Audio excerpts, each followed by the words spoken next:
다음은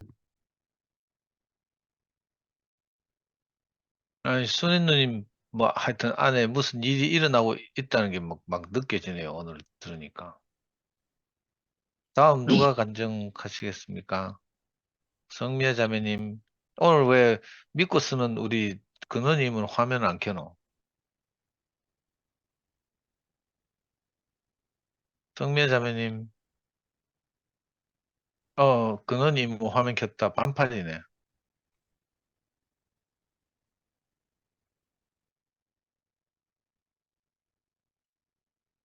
아까 근원이 머리 감기고 저도 땀을 뻘뻘 흘려서 씻고 나오고 그런다고 밥을 지금 이제 천천히 먹고 있었어요. 제가 말한 김에 제가 할게요. 오늘 말씀 제목이 예수는 누구인가인데, 어, 오늘 하루 줌 모임 시간에 하기에는 되게 광범위한 주제를 삼으셨네요. 그래서, 평생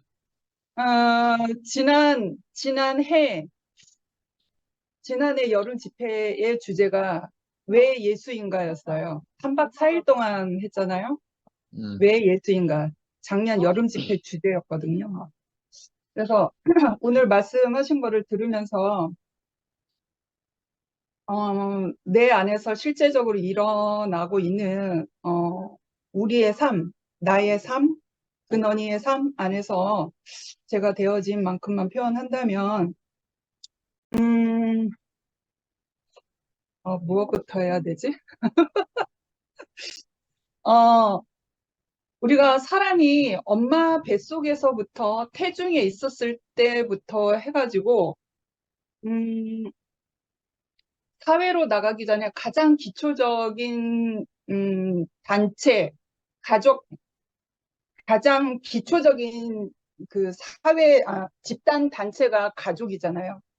그래서 엄마 음, 태중에서부터 학교를 가기 전까지는 나에게 모든 것을 알려주고 나에게 말씀을 해주고 나를 양육하고 하는 모든 태중에서부터 엄마라는 존재잖아요.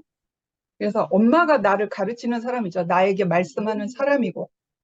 그런데 이제 학교에 가서는 또래 집단 생활을 하게 되고 더 큰 사회 생활을 한단 말이에요. 그때는 스승이라는 다른 어떤 그 고차원의 지식을 배운 스승이라는 사람이 필요한 거죠. 그래서 이제 대학원까지 그런 스승 밑에서 고차원적으로 말하는 사람의 들리는 말에 의해서 제가 이제 사회적 동물, 사회인으로 살아가기에 습득할 수 있는 모든 지식들을 제가 배우게 되잖아요. 그런데 어, 그 오늘 철학에 대해서도 얘기를 했지만 이런 말이 있어요. 되게 유명한 말인데 생각한다, 나는 고로 존재한다 라는 말이 유명한 철학 그 명언이 있어요. 데카르트의 그 유명한 철학 그 명언인데 근데 생각한다. 그래서 나는 존재한다. 그거 가지고 하나님을 알 수는 없거든요. 하나님을 나를 빚으신 이유, 나를, 나를 이 세상에 있게 하신 이유, 내가 왜 살아야 되는지, 그리고 내가 왜 하나님의 형상이며, 내가 왜 하나님의 생명을 담아내는 존재인지를 생각한다. 고로 나는 존재한다. 그 명제로 넘어 해석할 수가 없는 세계거든요. 이것은 사람이 세상에 살 때에 이 세상의 존재적 삶으로 살 때에 가장 고상하다고 하는 그 명언이거든요. 근데 가장 고상하다고 하는 그 말 속에서는 하나님을 찾을 수가 없어요. 그냥 사람이 살다 보니 산다는 이유들이 도저히 해석할 수 없는 우리의 삶 안에서의 어떠한 그러한 상황들이, 경험들이 우리에게 계속 파도처럼 밀려오니까 자꾸 삶에 대한 물음이 생기니까 그러한 명언들도 고안해 되고 그거에 대해서 살게 되잖아요. 그런데 근원이는 이제 쉽게 이제 얘기를 하자면 근원이는 생각을 하고 있거든. 생각에 힘이 있어요. 근데 아주 미흡해요. 생각할 수 있는 힘이 있는데 아주 미흡해요. 생각할 수 있는 힘이 연약한 거죠. 그런데 근원이가 생각함으로 인해서 존재한다고 했을 때 그 존재적 존엄성을 가지고 세상에 나갔을 때 그 존재적 존엄성이 근원이에게 입혀질까요? 그 존엄성이 근원이에게 해당이 될까요? 전혀 아니거든. 세상은 전혀 그게 아니거든요. 그러니까 사람이 생각을 해서 존재한다고 하는 그러한 사람 인간이라면 사회 안에서도 그러한 말이 보편적으로 누려질 수 있는 그러한 것들이 되어야 되거든요. 근데 근원이는 살 수가 없어요. 아무리 고상한 그 말이 근원이 안에서 일어나는 것은 사실이지만 그 힘이 살 수 있는, 존재할 수 있는 그 생각한다는 그 인간의 그 사상이 그 존재하게 하는 그 힘이 너무나 연약하기 때문에 사회로 나갈 수가 없어요. 그 존엄성도 근원이에게 주어질 수가 없죠. 근데 결과적으로는 지금 근원이가 어디에서 살고 있나요? 지금 2PM 안에서 살고 있잖아요. 2PM만이라는 이 공동체 안에서 살고 있잖아요. 그럼에도 불구하고 나는 산다. 그럼에도 불구하고 나는 하나님의 형상이기 때문에 존귀하다. 그럼에도 불구하고 나는 하나님의 생명을 담아내는 온전한 형상이기 때문에 살아간다는 그 이유로 인해서 근원이가 지금 살아가고 있거든요. 그러니까 하나님의 생명, 하나님의 존재적 그 자리를 회복하게 하는 자리는 세상에 그 어디에도 없죠. 그러니까 세상의 모든 흐름은 그 알렉산더 대왕이 그 세상의 모든 거의 문명의 꽃을 피워서 동서양으로 다 흘러온 것이기 때문에 우리가 지금 누리고 있는 모든 것들은 헬라적 사고로 다 흘러가거든요. 그래서 이 하나님의 세계는 히브리적 관점 안에서 그 경험되어진 삶이 있을 때 하나님의 세계를 내가 되어진 만큼만 누릴 수 있거든요. 경험해야지만 내가 인생의 가장 밑바닥을 정말 나로서는 안 되는 이 자리가 있구나. 나는 도저히 헤어나올 수가 없구나. 나는 도저히 내 힘으로 이 인생을 살 수가 없구나라는 가장 밑바닥을 내가 경험을 해봐야, 내가 죽음까지 내려가는 그 경험을 해봐야 하나님을 찾게 된다라는 거죠. 왜냐하면 하나님을 벗어난 사람이기 때문에, 하나님을 벗어나지 않았다면 우리는 먹는 양식이 생명나무였기 때문에 그냥 먹으면 됐는데, 우리는 하나님을 벗어났기 때문에 선하게 열매를 먹고 사는 존재 위치가 변해서 선하게 열매를 먹는 사람이 되었잖아요.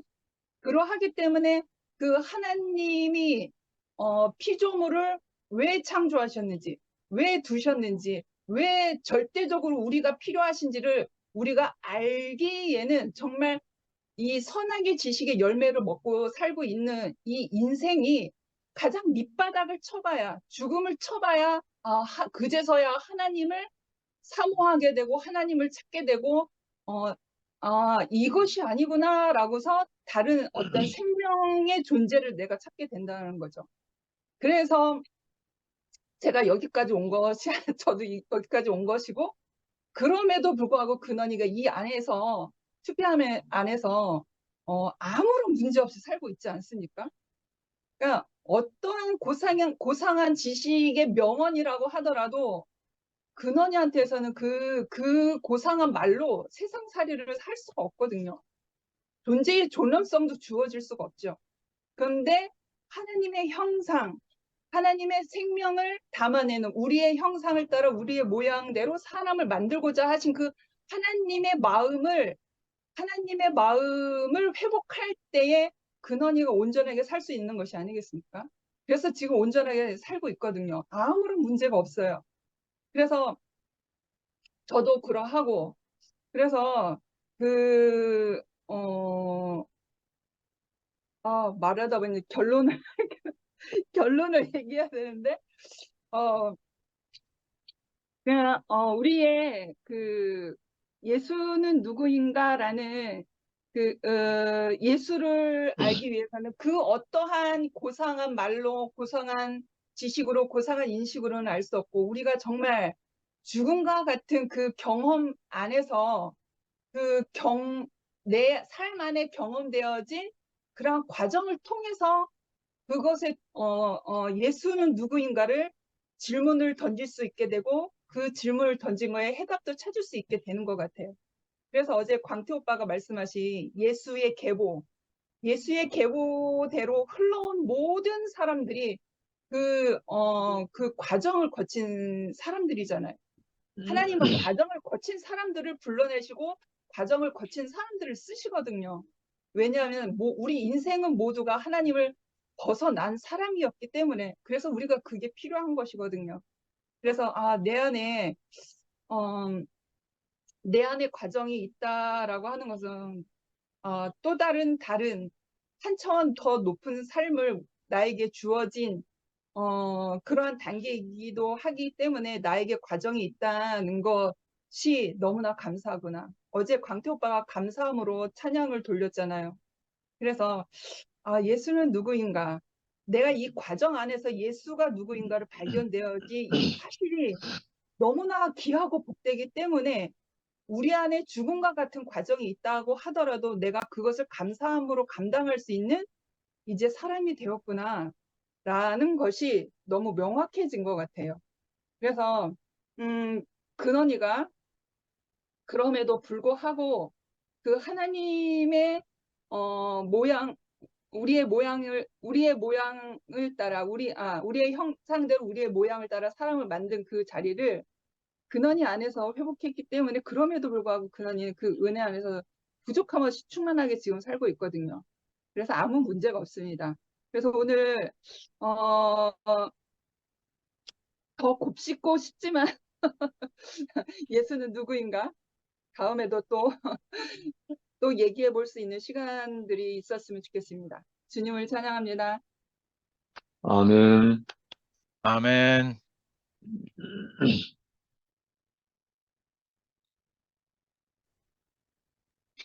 미아야, 네가 하고 10시, 네 간증 끝나면 10시 넘는다. 딱 정리하면 딱 맞다. 저하고 오빠하고 영식 오빠 마무리하고. 아, 네네. 아니, 나는 지금 집에 와서 하니까 이거 집중이 안 된다. 난 연구소에서 모임을 해야 돼. 아, 또 그러지 마세요. 부담되게. 오빠 아니, 말씀하시는데. 박희성 목사님이 나왔다. 박희성 목사 깜빡이 잠mus다. 우리 박희성 목사님 먼저 하자. 네. 다음에 미워하고 할게요. 제가 지금 핸드폰으로 또 다시 연결해야 되기 때문에. 예, 예. 미화하고 그러면 핸드폰 연결하고 있을 그 사이에. 오빠께서 아까 정말 다급한 사람은 지혜와 지식이 필요한 것이 아니고 구원자가 필요하다 이렇게 말씀하셨잖아요.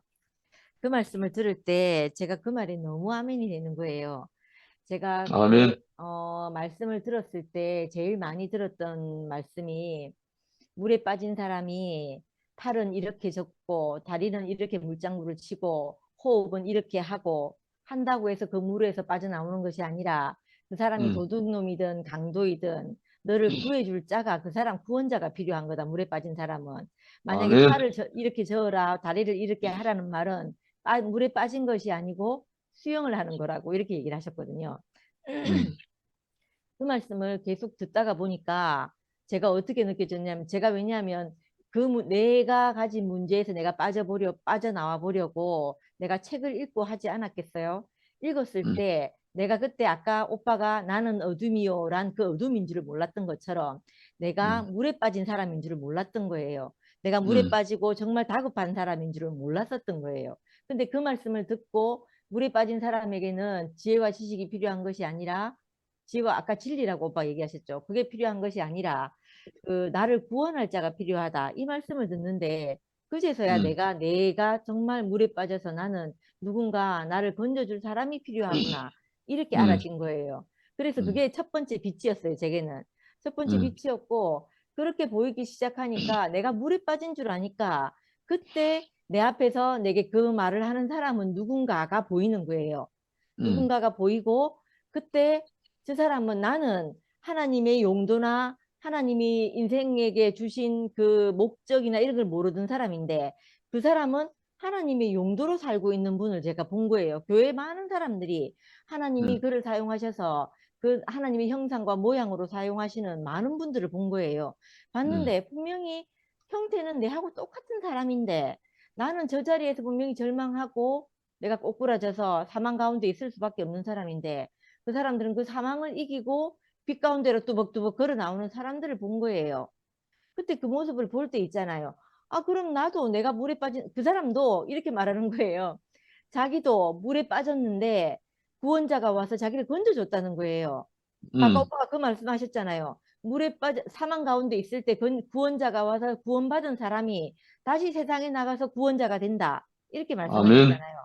그 말씀이 너무 맞는 말씀인 거예요. 그래서 그 말씀을 듣는데 내 물에 빠진 자신을 구원하신 분을 얘기하고 그 빠진 그 자신을 말하는데 그게 제게 구원자로 와시고 나를 구원하는 거예요. 그래서 이상하게 내 인생에 소망이 생기고 내가 그러면 살 수 있겠구나. 내가 사라지겠구나. 이렇게 생각이 되어지는 거예요. 그래서 그 큰 소망이 저한테 생기고 그때 빛 가운데로 저도 뚜벅뚜벅 걸어 나오고 내 온 땅을 덮고 있던 혼돈하고 공허하고 흑암 가운데 있던 그 물이 덮여 있던 그 땅이 있잖아요. 그 물이 갈라지는 경험을 제가 했거든요. 그러고 나니까 내가 그 물에 빠져 있다가 나와서 숨을 쉬어본 그 경험이 내게 너무 크고 중하잖아요. 그러니까 제가 만나는 사람에게 그 사람들이 물에 빠져서 저러고 있다는 게 보이는 거예요.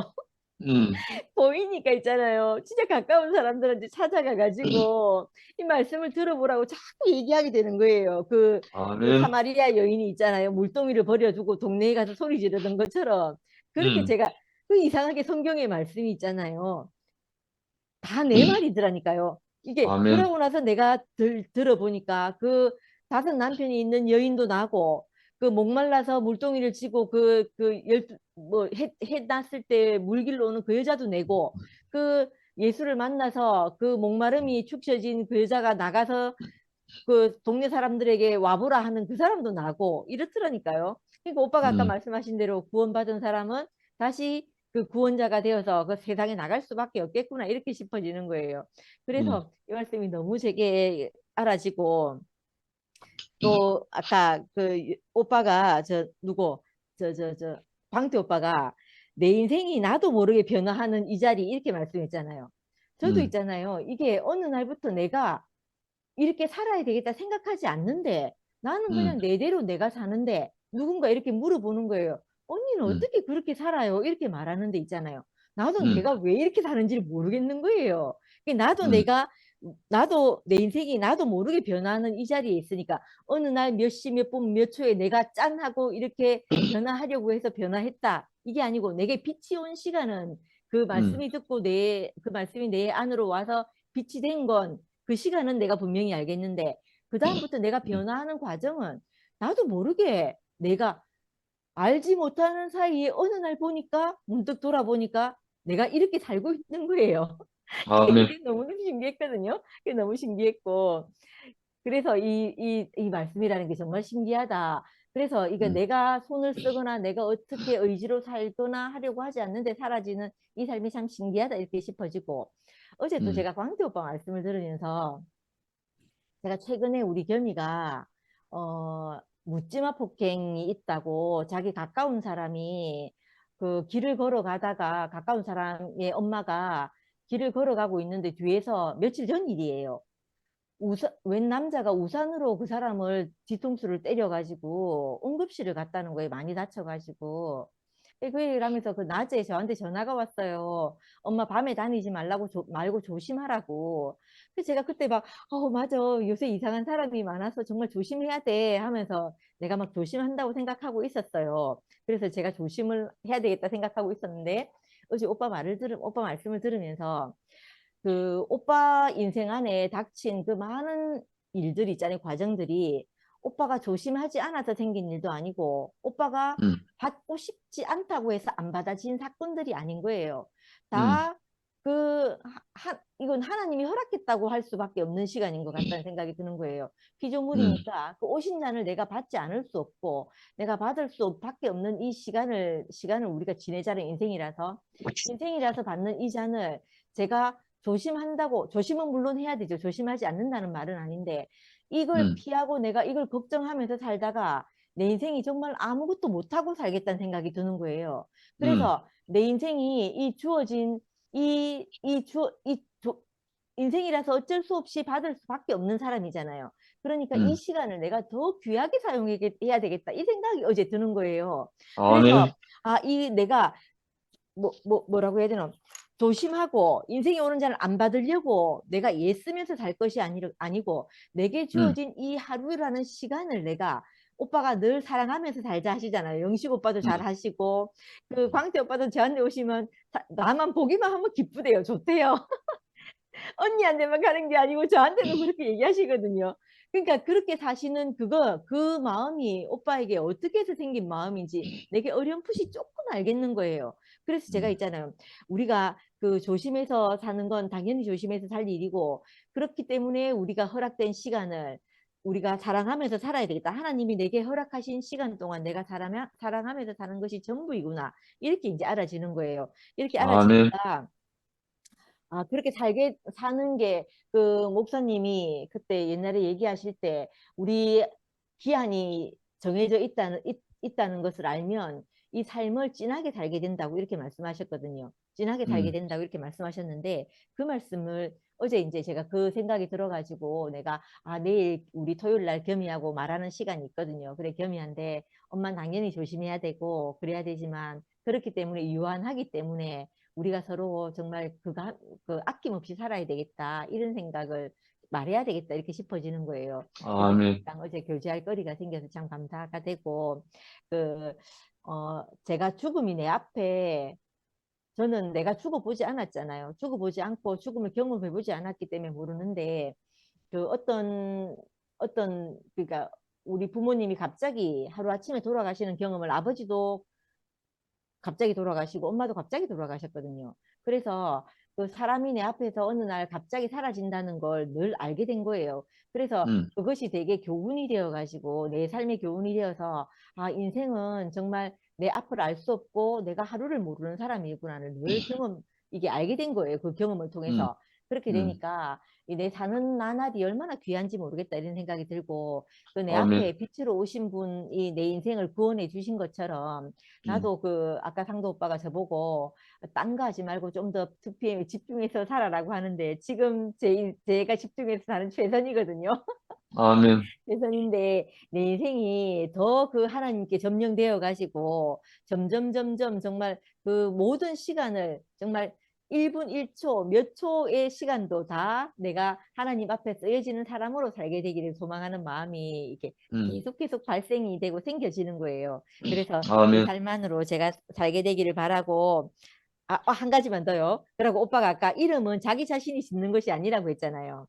제가 어떤 만화책을 보고 그때 그 만화에 나온 주인공이 너무 마음에 들어가지고 제가 결혼해서 아이를 낳기도 전에 우리 겸이 이름을 먼저 지어놨거든요. 왜냐하면 그 아이처럼 살기를 바라는 마음에서 제가 그렇게 겸이 이름을 지었거든요.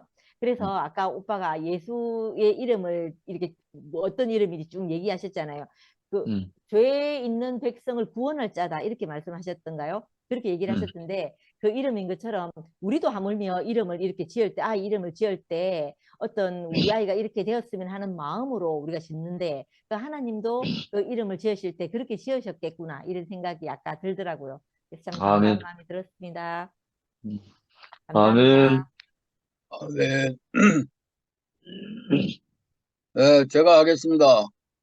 시간이 아멘. 너무 많이 지난 것 같은데, 10시 반까지 할까요?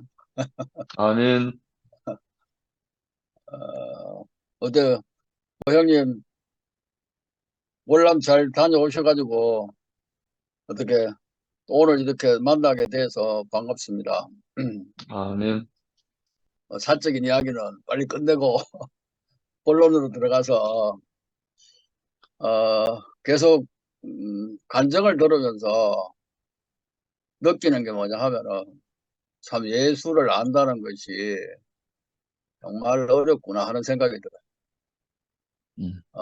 오늘 형님께서 예수가 누군가 나름대로 요한복음 1장 16절 18절을 통해서 그 예수를 알게 해주고 싶어 하시는데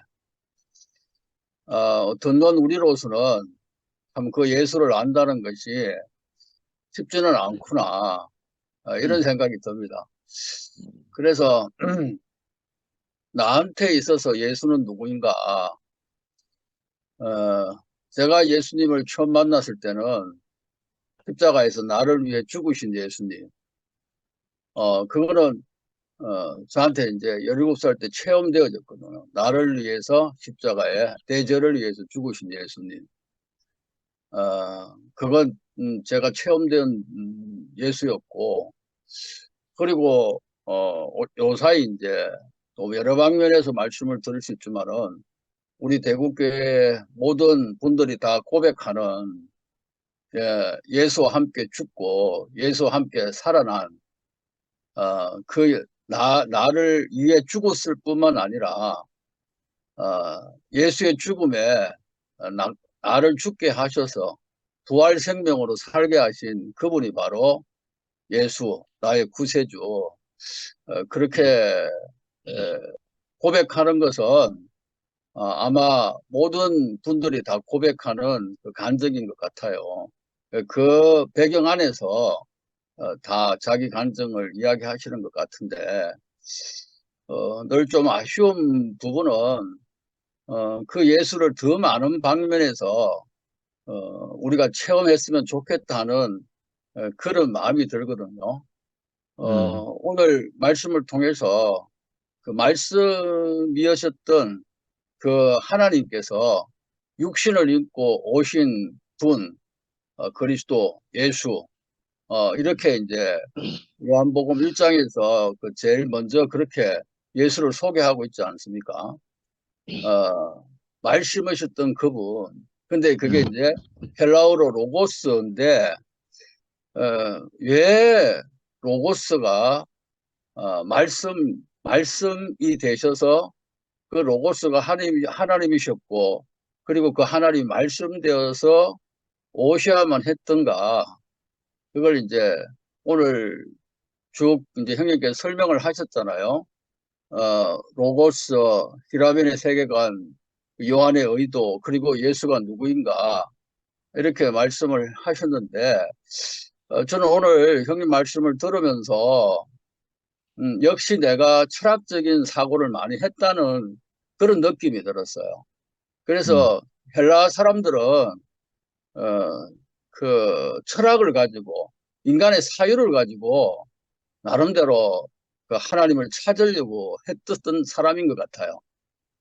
내가 누구며 신이 뭐며 우주의 근원이 뭔가 인간의 사유를 통해서 하나님까지 알려고 했는데 아마 그 당시 헬라 철학자들에게 있어가지고 가장 그 본질적인 질문이 있었다면은 내가 누구이며 우주의 근원이 뭔가 그렇게 그 질문에 대한 그 답을 얻기 위해서 그들은 끊임없이 사유했다는 거죠.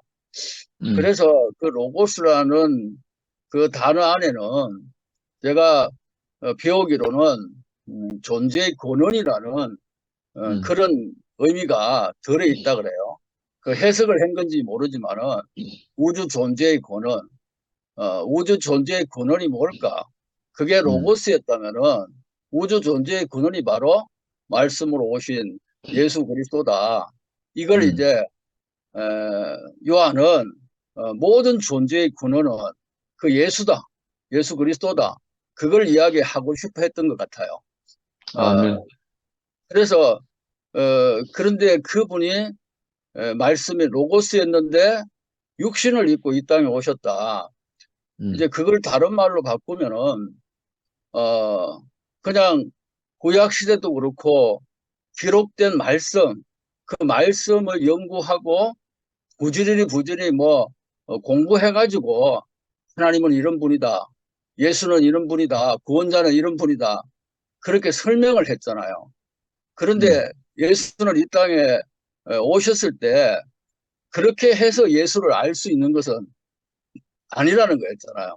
존재의 근원과 내가 누구인가, 구원이 뭔가에 대해서 그걸 알 수 있었던 것은 나름대로 뭐 철학, 지식을 통해 가지고 설명을 할 수 있었지만은 인간의 근본적인 구원을 이룰 수 있는 그 일은 없었다는 거잖아요.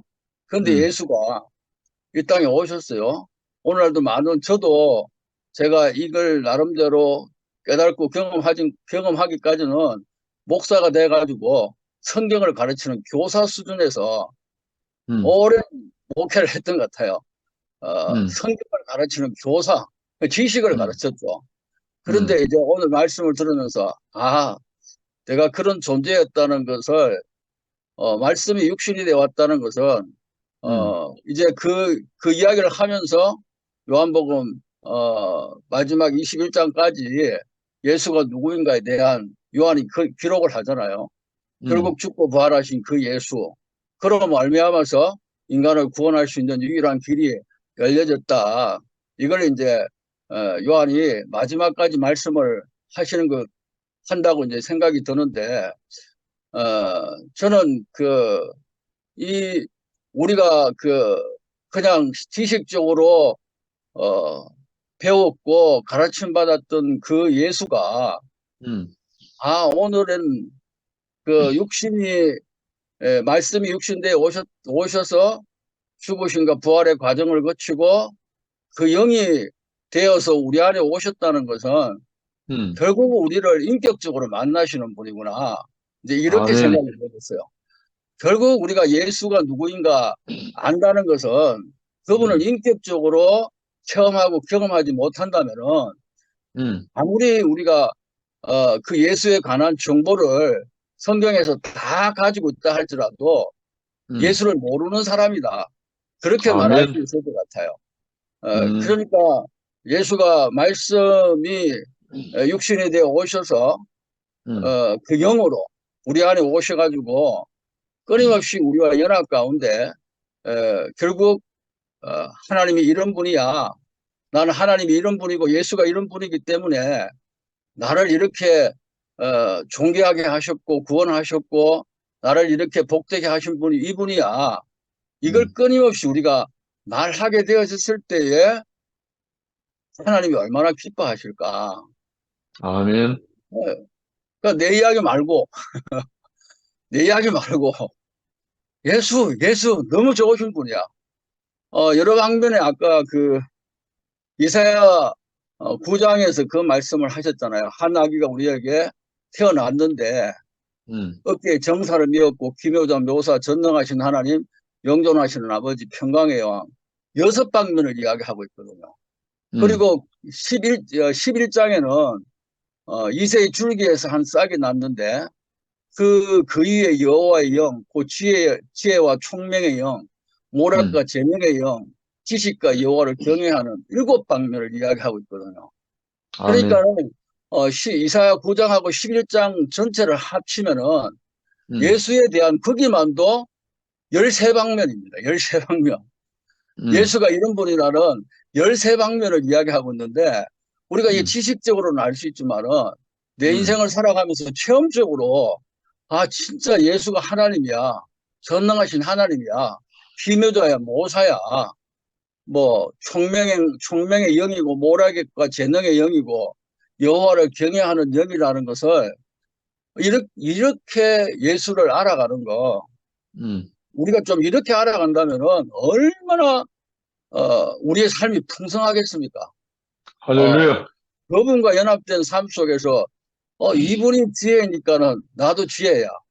이분이 사랑이니까 나도 사랑이야. 이렇게 우리가 고백할 수 있게 하시는 것이 바로 예수를 인격적으로 내 삶 속에서 끊임없이 구원자로 체험해 갔을 때에 구세주로 취향하게 되어졌을 때에 우리의 그 고백과 간정이 좀 더 깊어지지 않겠는가 이런 생각이 아, 들어요. 그래서 아멘. 오늘 저는 말씀을 들으면서 헬라인들은 철학의 어떤 최종 목적이 지혜였잖아요. 그래서 헬라인들은 지혜를 찾고 유대인들은 표적을 구하지만은 우리는 십자가에 못 박힌 예수 외에는 할 이야기가 없다. 그 안에 모든 것이 다 들어있으니까 하나님이 아멘. 원하셨던 그 모든 것을 그 십자가 안에서 다 말할 수 있으니까 바울이 이렇게 표현하지 않았는가 이런 생각이 들어지거든요. 아멘. 그래서 정말 우리가 예수가 누구인가 내 삶 속에서 성경에서 일단 그 성경에 기록한 대로의 그걸 아는 것이 좀 필요한 것 같아요.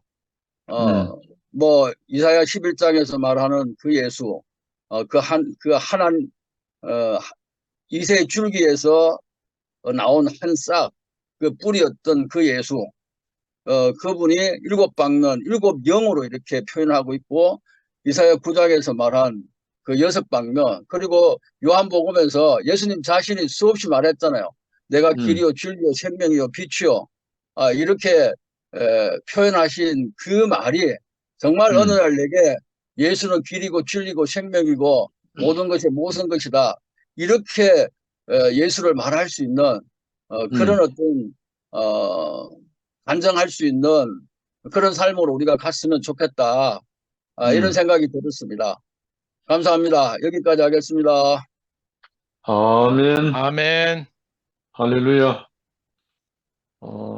상도인지 마무리. 예, 우리 박희성 목사님 말씀 듣다 보니까 박희성 목사님 진짜 우리한테 꼭 필요한 분이구나 이런 생각이 들었어요. 아멘. 우리의 한계이기도 하고 이런 게 이제 우리는 뭐 잘 모르니까 성경도 잘 모르고 이러니까 이제 내 경험 안에 부딪혀온 이런 이제 것을 이렇게 간증할 수밖에 없는데 이거 전체적으로 균형을 잡아주는 것 같거든요. 그러니까 아까 뭐 이 예수는 누구인가에 대해서 뭐 13가지 방면으로 이렇게 예수의 풍성함에 대해서 이렇게 쭉 말씀하셨잖아요. 우리는 뭐 예를 들면 성미아가 하나 이야기하면 뭐 제가 하나 이야기하고 이래 가지고 막 13가지를 다 끌어모들락 하는데 이제 우리하고 좀 다른 관점에서 이렇게 예수에 대해서 풍부히 경험하고 아시고 또 목회하시고 이러니까 저는 이제 희성 목사님 늘 이렇게 말씀을 듣거나 할 때마다 이게 우리에게 부족한 부분을 채우시는구나 이런 생각이 들어서 이거 우리 대구계 소위 대구계 출신들한테는 잘 없는 이런 관점이 그러니까 그러니까 어디 가지 마시고 꼭 들어와서 이렇게 늘 간증해서 이렇게 균형을 잡아 주셨으면 좋겠다 이런 생각이 정말 들어요. 그런데 아멘. 무한에 꼭 갈락한다니까요. 그리고 뭐 제가 할 간증은 미아가 다 해뿐인데 저도 뭐 다른 거 잘 모르고 사실은 솔직히 말하면 저는 예수에 대해서 관심도 없고 하나님에 대해서 관심 1도 없어요. 저는 오직 그냥 제 필요 때문에 그냥 우리 와이프가 애 버리고 도망간 그 사건 때문에 35개월밖에 안 된 놈이 저도 또 아버지 없이 자라가지고 이 아이한테는 참 좋은 아버지가 되고 싶었는데 당장에 지금 그저 애가 내 인생 내 꼴나게 생겼으니까 그게 너무 막 급박해가지고 절박해가지고요. 앞뒤 뒤뒤 죄도 안 하고 그냥 저는 사실 코 끼어가지고 끌려왔어요. 그래가지고 뭐 목사님 말씀하셔도 듣지도 안 하고 맨날 끝나면 축구할 생각이나 하고 목사님 머리가 진짜 축구공처럼 맨날 보이고 이랬거든요. 근데 이제 지나와서 보니까 오늘 형님 말씀하신 것처럼 구원자가 필요한 사람과 당장 구원자가 이렇게 필요한 게 아니라 좀 이렇게 그 사색이나 사유를 통해서 그 지혜와 지식을 찾는 이 사람들을 보통 이제 헬레니즘에서 이게 이제 헬레니즘을 만든 사람들이니까 히라빈이라고 하는데 저는 그러니까 늘 어린 시절부터 해서 뭐 나중에 결혼하고 나서 교회 오기 전까지도 당장 내 코가 석자였어요. 남 생각할 그것도 없고 저는 뭐 진짜 양아지처럼 살아가지고 늘 그랬는데 정말 구원자가 필요했거든요. 난 구원자가 필요하다는 사실도 사실은 하나님 말씀 듣기 전에 몰랐어요. 그래서 소박하게 독지가가 필요했다. 제가 교회 앞에서 간증 자주 하잖아요. 저는 학교를 못 다녔으니까 학교를 못 다녀서 내 인생이 이렇게 부족하구나, 어렵구나 싶어서 항상 내가 기대했던 게 독지가를 기대했어요. 평생을 김밥 장사해가지고 돈 벌어서 2억을 어떤 대학 도산에 기증하고 돌아가셨다는 할머니 기사를 신문에서 보면, 아이고, 저 할머니 내한테 좀 기증하지. 그러면서, 김군, 자네는 가능성 있는데 공부 한번 해보시게. 내가 한번 밀어주겠네. 늘 이런 사람을 기다렸다니까요. 나중에 알고 보니까 내가 그 독지가를 기다렸던 것처럼, 시진목과 노처녀가 그 뭐 백마탄 왕자를 기다렸던 것처럼, 그 나라를 빼앗긴 이스라엘이 로마의 식민지 상태에서 옛날 자기 민족의 그 가장 위대했던 지도자 다윗 같은 사람을 기다렸던 것처럼, 이게 메시아 사상이잖아요. 그러니까 이스라엘 유대인들만 메시아 사상이 있었던 게 아니고 내가 바로 그런 메시아를 기다렸구나, 이걸 알게 됐어요. 형태는 다르죠. 아멘. 우리 각자 인생을 살다 보니까. 음, 그러니까 저는 당장 내 코가 석자니까 나를 이 절망에서 건져줄 분, 이게 필요했던 거예요. 그러다가 이제 제가 그때 목사님 만났는데, 그때 정말로 저는 뭐 노름하다 망하고 이래가지고 돈도 없고, 근데 목사님이 저를 불러서는 니는 공부를 해야 되는데 데모를 해서 인생이 꼬였다 하면서 고시원에 가서 공부를 하라는 거예요. 근데 저는 그때 노름빛이 태반이고 뭐 당장 끼니도 때우기 힘든 형편이어서 솔직히 목사님한테 캐죠. 저는 뭐 형편 안 됩니다. 고시원에 가서 형편 안 됩니다. 이렇게 하니까, 그때 목사님 벌떡 일나디만은 장롱 속에서 자기 잠바에서 지갑을 꺼내디만은 진짜 돈을 샬리더라고. 얼마면 되겠냐 하면서. 그래가지고 그때 권도준이 이제 서울에 올라와서 고시원에 있었는데 그 고시원에 찾아가라는 거예요. 저한테 약도 막 그려주면서. 그때 그 도준이가 있던 고시원비가 24만 원인가 이렇고 식비 12만 원, 뭐 책값, 학용품값 이렇게 하면 한 달에 50만 정도 들거든요. 그래서 한 50만 듭니다 하니까 진짜 50만 원을 쉐알리 주더라니까. 침 뱉어가면서 쉐알리 가지고. 그때 그 어릴 때 내가 사춘기 시절에 그렇게 기대했던, 처음으로 내보고 공부할 기회를 준 독지가를 뒤늦게 만난 거죠. 근데 이미 그때 34살에 이제 목사님이 돈 주면서 고시원에 가라 했는데, 아, 진작 하나님이 독지가를 주려면 좀 보내려면 진작 보내지. 34살에 보내니까 이미 저는 공부할 습관이 안 돼 있는 거예요. 맨날 뭐 데모는 하고 이러다가 기초가 안 돼 있는 상태에서 그저 고시원에 앉아 있으니까 진짜 좀이 쑤시고 막 미치겠어요. 그제서야 알았죠. 아, 내 인생에 진짜 필요한 건 그저 표면적으로는 독지가였지만 사실은 그리스도였구나, 예수였구나, 이걸 나중에 알게 된 거죠. 근데 신기하게도 그렇게 해서 내 고시원에 6개월인가 있다 다시 낙향했는데, 그거는 그냥 그렇게 끝났어요. 그리고 내가 목사님한테 간증하면서 선언했어요. 목사님, 저 이 돈 못 갚습니다 하면서. 주는 건 목사님 마음이지만 갚는 건 내 마음이니까 내 못 갚습니다 하고 지금도 안 갚고 있거든요. 근데 신기하게도 그렇게 해서 억지로 끌려와서 코 끼워와서 할 수 없이 와이프 또 도망갈까봐 그냥 교회 출석해가지고 말씀을 들었어요.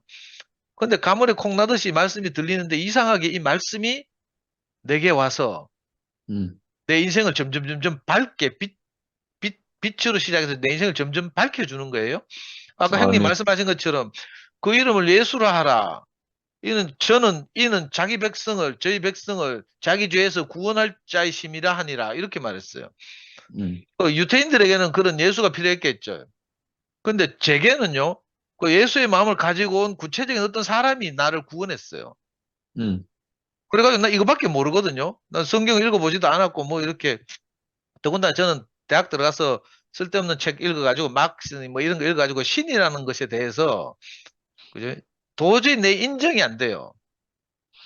그런 저한테 정말 이상하게 말씀이 흘러 들어와서 정말 보이지 않는 하나님에 대해서, 예수의 아버지 하나님에 대해서 내가 깊은 신뢰가 생겼어요. 아, 이렇게 아멘. 절망 가운데 있던 예수를 하나님이 이렇게 귀하게, 그죠? 다시 살리셔서, 그것도 죽은 사람을, 로마의 병정들한테 체포당해가지고, 그죠? 정말 억울하게 죽었던 사람을 다시 살리셔서, 심지어는 뭐라고 말한 거, 이는 내 사랑하는 아들이 내 기뻐하는 자니, 너희는 저의 말을 들으라, 고까지 하신 그 하나님. 그 마음을 다 모르겠어요. 근데 신기하게도, 아까 형님 말씀하시고 미화가 또 화답한 것처럼, 내가 물에서 건져지고 나니까 물에 빠진 사람의 형편과 사정을 알게 된 거예요. 그러니까, 그죠? 물에 빠진 사람을 또 만나면 그 뭐 막대기라도 던져주든지 구명 로프라도 던져주든지 뭐 조끼라도 던져주든지 이렇게 하게 된 거예요. 이게 너무 신기하다고요. 구원받은 경험이 있으니까 내가 누구를 구원하게 된 거라. 물에 빠진 아멘. 경험이 있으니까 물에 빠진 사람을 건지는 거예요. 제가 아이를 키우면서 아이 키우면서 어떤 뭐 이런저런 일들을 많이 겪었을 거 아닙니까? 그러다 보니까 아이를 음, 키우는 학부모들 만나 보니까 전부 내하고 똑같은 거라. 음, 그래가지고 내가 엄마들한테 학부모 연수 가가지고요. 내 이야기 하거든요. 내 경험한 이야기. 근데 음, 이상하게 이걸 듣는 사람들은 또 구원되더라고요. 위로를 받더라고요. 음, 내가 아이를 키운 경험이 없으면 음, 전혀 그 사람들에게는 또 가르치는 말밖에 안 됐을 텐데, 내가 음, 히라민들 말하듯이 사변적인 말밖에 못했을 텐데, 육아서적 음, 읽으면서 뭐 이랬을 때 오은영 박사를 인용하면서 익할 텐데, 그게 아니라요. 제가 뭐 형편이 안 돼가지고 학교를 못 다니고 이러다 보니까 또 교회 왔어도 아이를 학원 보낼 형편이 안 되고 이래가지고 어쩔 수 없이 제가 집에 앉아서 이제 자매라도 돕고 싶어서 아이를 그렇게 키우는 방법을 연구하고 뭐 이랬는데, 그렇게 하면서 저도 불안해서 아이 혼내고 발로 차고 뭐 쥐어받고 많이 했을 거 아닙니까? 근데 나는 그 내 실패한 경험 이런 걸 이야기하는데, 신기하게도 내 이야기를 듣는 학부모들이 거기서 위로를 얻는 거라. 이, 이 신기한 일이에요. 음, 그러니까 이걸 성경적으로 말하면 이제 예수를 만난 사람들이 뭐 귀신 들린 사람, 문둥병 걸린 사람, 뭐 안전뱅이들 이 사람들이 다 일어나고 걷고 뛰고 뭐 문둥병이 나아지고 이랬다는 거 아니에요.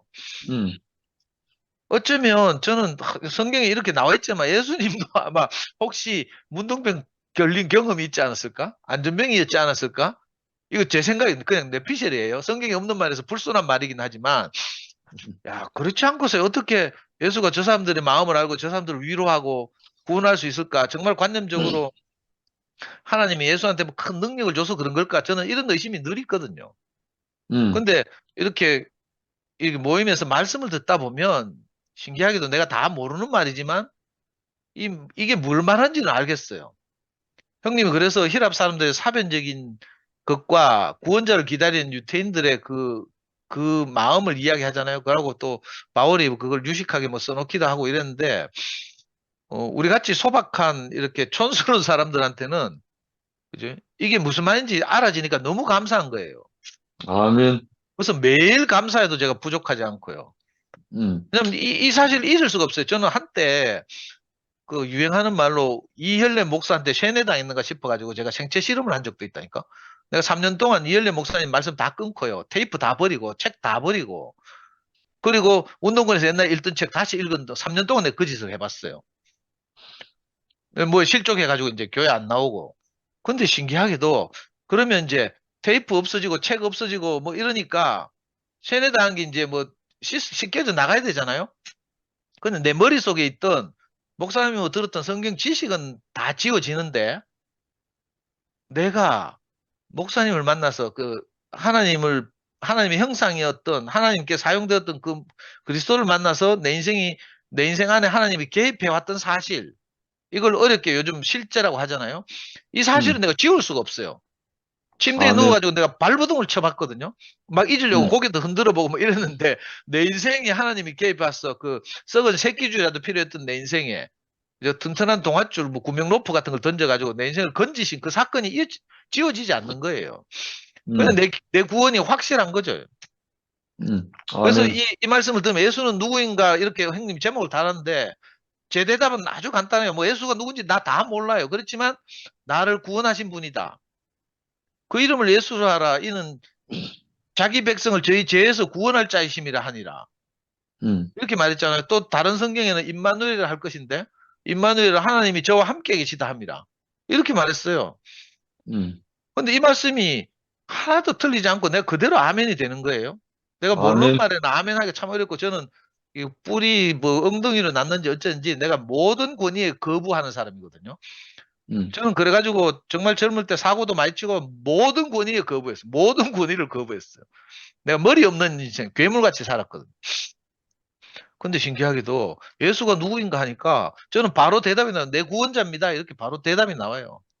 할렐루야. 그래서 형님 말씀을 들으면서 저는 너무 쉽고, 근데 이제 제가 성경을 다 모르니까 제가 이제 복음을 전해보니까 한계가 있는 게, 제가 예수를 성경적으로 어떻게 표현하고 있는지를 모르니까, 전에는요, 교회가 이사단 나기 전에 저는 그냥 제가 만난 목사님 이야기하고 이랬으면 간단했어요. 가면 뭐 내 강의를 들은 엄마들이 전부, 야, 그 목사님 신기하다.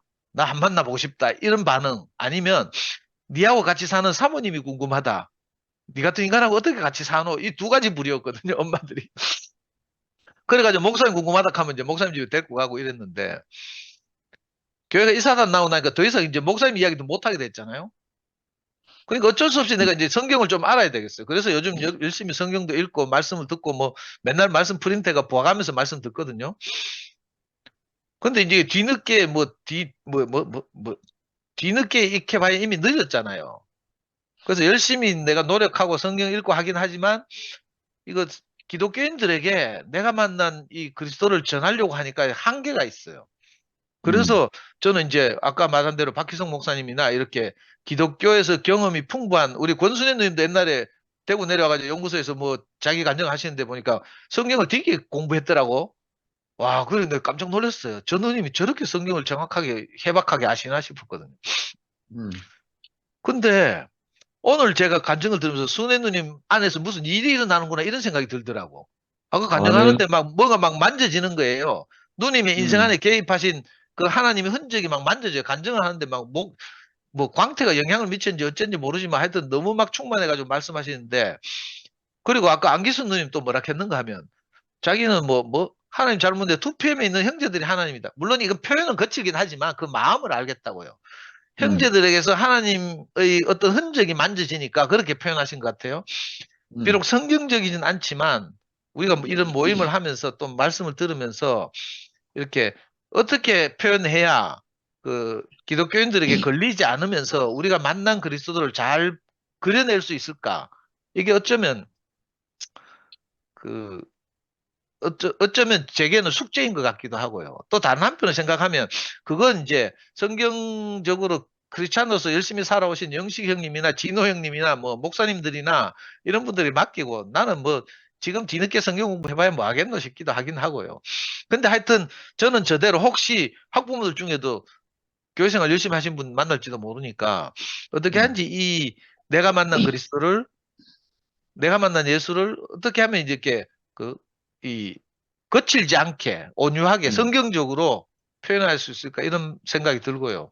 그래서 영식 형님이 이렇게 말씀하실 때마다 제가 귀가 쫑긋해져서 이렇게 듣고 있습니다. 근데 오늘은 뭐 딱 헬라인과 유대인을 딱 비교하면서 메시아를 대망했던 사람들 유대인이고 지혜와 진리를 찾던 사람들이 헬라인이다 딱 이렇게 말하는 거기서 저는 딱 이게 뭐야 뇌 작동이 멈췄어요. 음. 이상하다. 거기 딱 꽂히니까 바로 제가 유대인이구나. 참 유대인이구나. 뭐 아멘. 혈통적 유대인은 아니지만 내가 하나님을 기다리는 하나님의 은혜를 기다리는 하나님의 구원을 기다리는 그죠? 구원자를 기다리는 바로 내가 참 유대인이구나 이 생각이 들고요.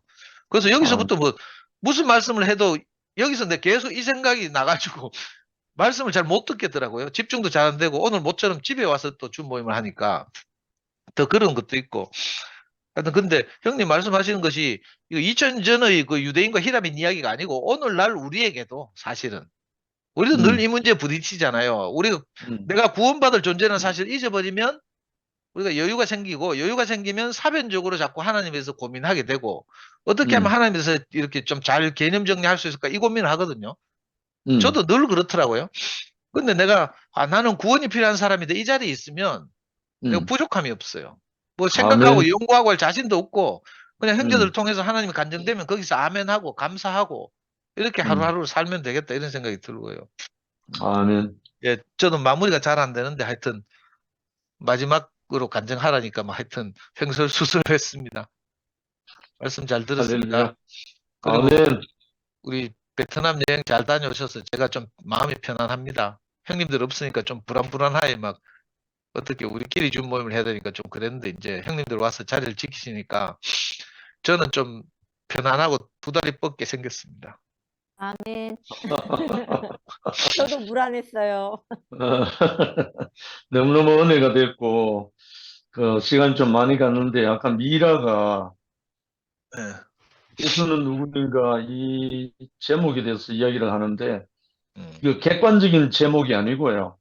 음, 모두에게 주관적인 질문입니다.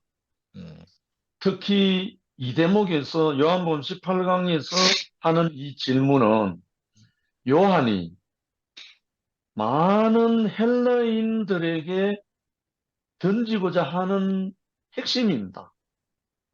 이 객관적인 질문이 아니고 결국은 로고스를 향하는 헬라인들에게 당신들을 기다리는 그 로고스의 실체가 이 예수다. 이걸 말하기 위한 전개입니다. 그러니까 주관적인 문제죠.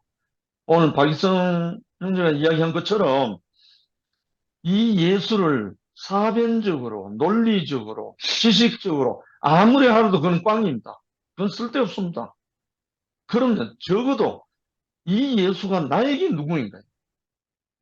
방금 상도가 고백한 것처럼 나의 구원자가 안 되면 꽝입니다. 그래서 이 예수는 모든 사람에게 공이 적용되는 주관적인 질문이자 답입니다. 주님을 찬양한다. 아멘. 아, 저 시계 방금 봤는데 시간이 저래 된 줄 몰랐네. 그래서 아유, 미화부터 잘랐어야 되는데. 아니, 너무 아이고, 풍성했어요. 감사합니다. 예, 모임을 8시로 옮기니까 이 간증 시간이 점점 길어지네요. 다음 주부터는 좀 냉정하게 간증 시간을 좀 잘 관리해가지고 우리 다음 날 지장이 없도록 그렇게 한번 해보겠습니다. 다음 주에 뵙겠습니다. 예, 편히들 주무십시오. 네, 안녕히 네. 주무세요. 아유, 다음에 안기수님 이번 주에 오시는 거 아니구나. 다음 주에 오신다 했죠. 다음주에. 그 기수님 왔다 가시면 또 권순애 누님하고 또 누가 오신다 했는데. 예, 하여튼 신나고 재밌는 이 기대가 됩니다. 박희성 목사님도 이제 대구 또 다시 한번 오실 때가 됐는데. 참, 무한 청년도 대구 한번 와야 되는데.